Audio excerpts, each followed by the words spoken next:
আজকের উপস্থিত ভাই ও বোনেরা, আমার সংগ্রামী শুভেচ্ছা নিবেন। আজকে আলোচ্য বিষয় সংস্কার নিয়ে।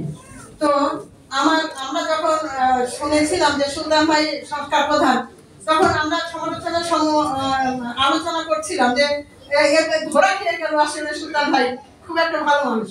কারণ এই সংস্কার যে হয়েছে, এই সংস্কারটা অনেক ভালো কিছু হয়েছে আমি শুনেছি এখান থেকে। কিন্তু এর আগে যেটা ছিল, যদি আমরা বলি শ্রম আইনে এখন যেটা কার্যকর আছে, সেটা তো অনেক খারাপ ছিল, বিষয়টা তো তেমন না, কিন্তু সেটাও তো কার্যকর হয়নি।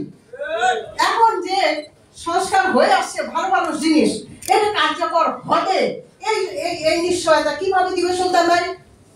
দিতে পারবে না। কারণ আমাদের দেশে দুর্নীতি বন্ধ করতে হবে, আমাদের যে ঘুষ আর অসৎ প্রবৃত্তি এটা বন্ধ করতে হবে, আমাদের এই গার্মেন্টস মালিকদের অর্থের ঝনঝনানি এটা বন্ধ করতে হবে। কারণ এই অর্থের ঝনঝনানিতে আমরা বিক্রি হয়ে যাচ্ছি, মাঝখান থেকে আমাদের শ্রমিকরা নির্যাতিত নিপীড়িত হচ্ছে, খায় না খেয়ে দিন যাচ্ছে। আমি একটা ছোট্ট উদাহরণ দিতে পারি, সেটা হলো আমি একটা ওই গার্মেন্টস সেক্টরের শ্রমিক যারা চাকরি করে তাদের বাচ্চাদের একটা ডে কেয়ার চালায়। ওরা মাস গেলে কান্নাকাটি করে যে ওই বাচ্চাদের 1000 টাকা ওটা দিতে পারে না, বলে যে আপা এই বেতন কেটে নিয়েছে, আমার অসুস্থতার কারণে 2 দিন আমি ছুটি কাটাইছি, আমার বেতন কাটছে, আমি অনুপস্থিত ছিলাম, আমার বেতন কাটছে। এই জন্য নিয়ে কেউ কোনো কথা বলে না। আবার এই যে আন্দোলনের কথা বলছে, এখানেও আমরা ভয় পাই। কারণ যখন বড় আন্দোলন হবে তখন অর্থের ঝনঝনানি আরো বেড়ে যাবে, দেখা যাবে যে আমরা অনেক মোটা হয়ে যাব, আর আমার শ্রমিকরা যে গরিব সেই গরিবই থাকবে।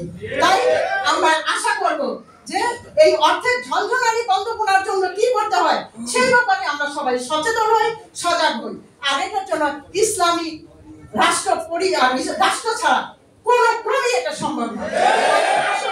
ভাই এবং বোনেরা, আমরা ইসলামী রাষ্ট্র কায়েম করি, আর আমাদের দেশ থেকে দুর্নীতি, চাঁদাবাজ এগুলো সব দূর করে সুন্দর একটা রাষ্ট্র প্রণীত করি, যেখানে সবাই শ্রমিক, মালিক আর আমরা সবাই এক হয়ে দিন কাটাবো, এই আশা করে আমি আমার আলোচনা শেষ করছি।